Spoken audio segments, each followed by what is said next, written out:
Well, my friends, we have been on quite a journey over the last 48 hours, have we not? Have you considered how many miles we've traveled? We started with a conversation that took us deep, deep into the bowels of the theological foundation of the worldview which will drive our craft and our work. We journeyed forward. We heard the heart of a man who is in love with God, who said that to fear the Lord is more important than anything else, and who gave up much that the world would treasure for the things that you and I esteem the highest, the love of God and eternity. We were able to learn how to act.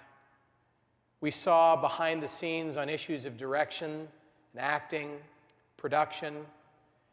Today we took even another journey as we said goodbye to Stephen Kendrick, having seen the heart of one of the great warriors alive today who is being used of the Lord to bring principle to the work that he's doing. And tonight I want to speak to you in some respects as a summation of the principles, the issues we've been looking at, and point us to what I believe may be, for us, the single most important issue of the 21st century. It isn't the environmentalist movement.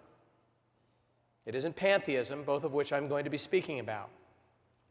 It isn't the battle with liberalism in Washington, D.C. It's something far more fundamental than that. It's something that affects biomedical ethics, schooling choices, issues of marriage and divorce. It affects law structures and law systems. It affects the choices of films that we do. It affects the methodologies that we bring. And it is the defining question of the 21st century. And it is sovereignty. Who is sovereign? Who is the sovereign? Who ultimately is the sovereign over our ethical decisions, over our production values, over our methodologies?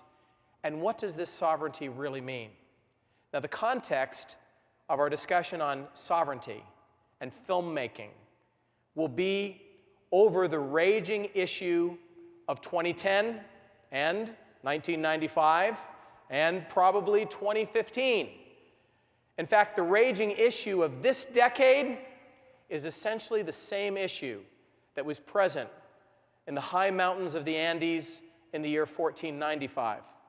It's essentially the same issue that was present in 2500 BC as people stood before pharaohs that were bowing down before their gods. It is basically the same issue as the issue that was being considered and raised and touted by the builders of the Tower of Babel many, many years ago that ultimately led to the dispersion of the people along the lines of tribes and tongues and nations. And the issue is, who will we worship? Who will be our sovereign? And what I want you to walk away with tonight, in the context of a very practical battle, one that is all around you, that is ever present, and is poisoning you with radioactive philosophies, what I want you to walk away from here is maybe a new thought, a fresh thought for some of you. And the thought is this: every single choice you make is a religious choice. Every single person you come in contact with is a religious person. There is no person who is more religious than another person. All people have objects of worship. People will either worship the Creator or they will worship the creature. They will either worship the Creator or they will worship the creation, but they will worship something, and that source of worship is their sovereign. Whoever you worship is your sovereign, and we are in the midst of a battle for our life today.